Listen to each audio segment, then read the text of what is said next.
Now that we've talked about cameras, camera settings, and gear, it's time to head out and shoot your awesome time lapse. Are you all geared up with nowhere particular to go? Never fear, we're going to break down how to plan for shots and location scout for both day and night shoots to capture the material for stellar time lapses.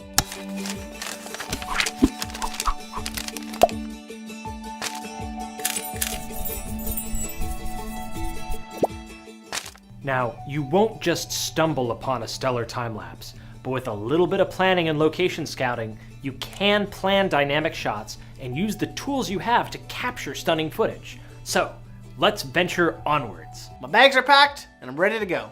Where do we start? In this tutorial, we'll start with daytime time-lapses and their various types, which are distinguished by speed of motion. This refers to the types of movement they capture. Finding a great location all comes back to movement. For your shot to be interesting, you want your frame to have enough action. As per the rule of thirds in photography, it's a good idea to have motion in at least 1/3 of your time-lapse frame, so you'll need to find a location that allows for that sort of composition. Plus, you want to set up a spot where your camera won't be disturbed or you won't be disturbing others while your shutter clicks away endlessly. So, what are the types of movement that create these different types of time lapses? There are fast-moving objects, slow-moving objects, and imperceptibly slow-moving objects. Fast objects include cars, people, and animals. Slow-moving objects include clouds, snails, and maybe large barges. Imperceptibly slow objects include the sun, shadows, a flower blooming, or ice melting.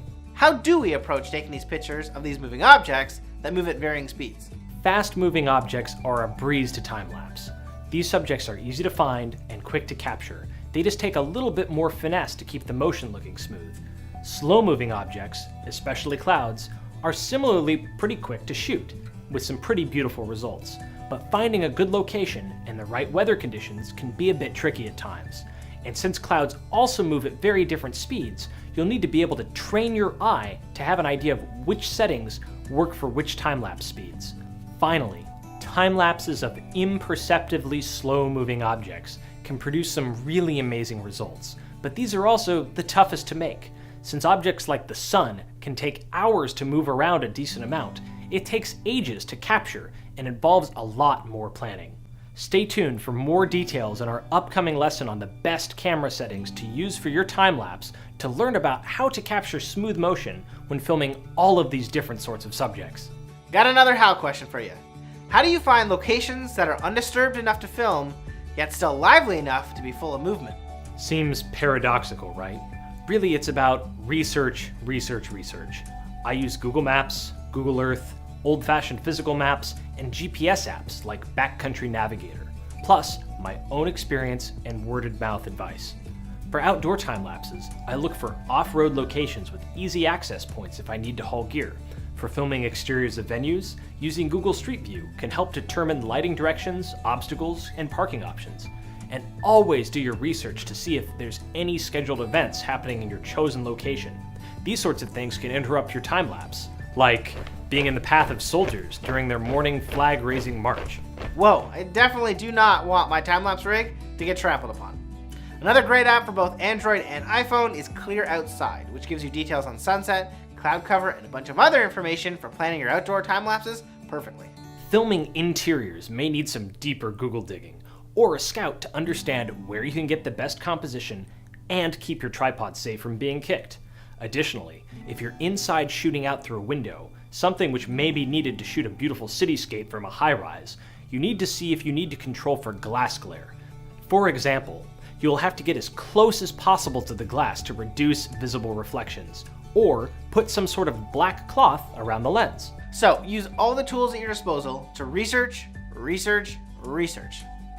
Whether you're filming outside or in, how do you make sure that you can get what you need, rain or shine? Planning around time and weather is the most important thing about picking your time-lapse location. Knowing your location's seasonal weather patterns and considering how that might affect the subject matter that you've chosen to capture. For example, in Oregon there really aren't very many clouds during the summer, so I wouldn't have much luck setting out to get a bunch of epic cloud time-lapses during the summer. It's really best for me to wait till spring or fall to get those really awesome, interesting clouds. Are there any helpful tools that you use to keep the weather and environmental conditions in check? You betcha. There are tons of apps out there to help. I really like using Weather Underground, which has radar display and helps you track desired clouds and undesired rain. Dark Sky is another great option that also shows a radar Doppler view. Sunseeker tracks the sun's location and as a consequence will help you predict the movement of shadows during your time lapse. This app even has an augmented reality view, so you can track where the sun will be at what time. Great for framing your sun into the time lapse if you so desire. Apps to the rescue again. Speaking of sun, how do you best include the sun in your time-lapse shots? If you want the sun to be an important component in your story, like if you're filming a sunrise, go for it. But this can lead to blown out highlights with just a single exposure. And a blown out sun can be pretty ugly against a dull, clear sky. It's even worse with clouds. A small cloud passing by the sun in frame can blow out an entire chunk of your image. Filming in Magic Hour can help, and another trick to solve this is to set up your frame so that the sun pops in and out from behind dense trees or some other interesting foreground object to diversify the sun's movement. In general, a good rule is to face away from the sun so that your subject or landscape is lit and you avoid a too dark foreground. When included with care, the sun can make your time-lapse stellar. Now that we know all about location scouting for daytime lapses, can you give us the bullet points? Daytime time-lapse types are all about the movement, so set up some dynamic frames. Apps can help find the right locations to shoot a great time-lapse with those daytime subjects, and to make sure your environmental conditions are picture perfect. No more guessing and finger crossing to hope that you'll stumble upon a perfect location and get your settings right for your daytime lapses. With some research and planning, you can frame your shots for interesting visuals and great lighting. Do you have any questions about how to location scout or set up for daytime shots? Chime in below.